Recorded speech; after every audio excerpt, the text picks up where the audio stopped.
कैसे प्रकट हुए थे भगवान सूर्य देव, पढ़े उत्पत्ति से जुड़ी ये पौराणिक कथा। भगवान सूर्य देव की वजह से ही पृथ्वी प्रकाशवान है।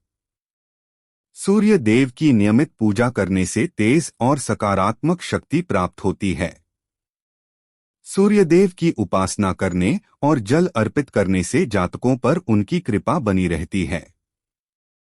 हिंदू धर्म में सूरज को देवता का रूप माना जाता है। भगवान सूर्य देव की वजह से ही पृथ्वी प्रकाशवान है।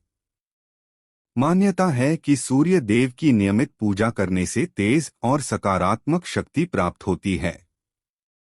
ज्योतिषियों के अनुसार नवग्रहों में से सूर्य को राजा का पद प्राप्त है।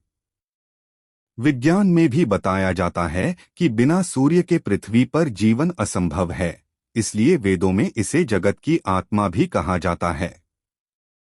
लेकिन भगवान सूर्य देव की उत्पत्ति कैसे हुई, यह सवाल सबके मन में आता है। पंडित इंद्रमणि घनश्याल बताते हैं कि भगवान सूर्य देव के जन्म को लेकर कई पौराणिक कथाएं प्रचलित हैं। आइए जानते हैं सूर्य देव के जन्म से जुड़ी कथाएं। इस तरह हुआ सूर्य देव का जन्म।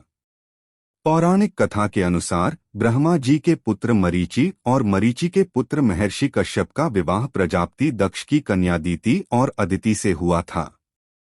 अदिति इस बात से दुखी थी कि दैत्य और देवताओं में आपसी लड़ाई होती रहती थी। तब अदिति ने सूर्य देव की उपासना की। उनकी तपस्या से प्रसन्न होकर सूर्य देव ने पुत्र के रूप में जन्म लेने का वर दिया। कुछ समय बाद अदिति को गर्भधारण हुआ, जिसके बाद भी उन्होंने कठोर उपवास नहीं छोड़ा। महर्षि कश्यप इस बात से चिंतित रहने लगे कि इससे अदिति का स्वास्थ्य पर बुरा प्रभाव पड़ेगा। महर्षि कश्यप ने अदिति को समझाया, तब उन्होंने कहा कि संतान को कुछ नहीं होगा, क्योंकि ये स्वयं सूर्य स्वरूप हैं। कुछ समय पश्चात तेजस्वी बालक ने जन्म लिया, जिन्होंने देवताओं की रक्षा की और असुरों का संहार किया। सूर्य देव को आदित्य भी कहा गया, क्योंकि उन्होंने अदिति के गर्भ से जन्म लिया। ऐसा भी कहा जाता है कि अदिति ने हिरण्यमय अंड को जन्म दिया था, जिनका नाम मार्तंड पड़ा। इस तरह सूर्य देव की उत्पत्ति हुई थी।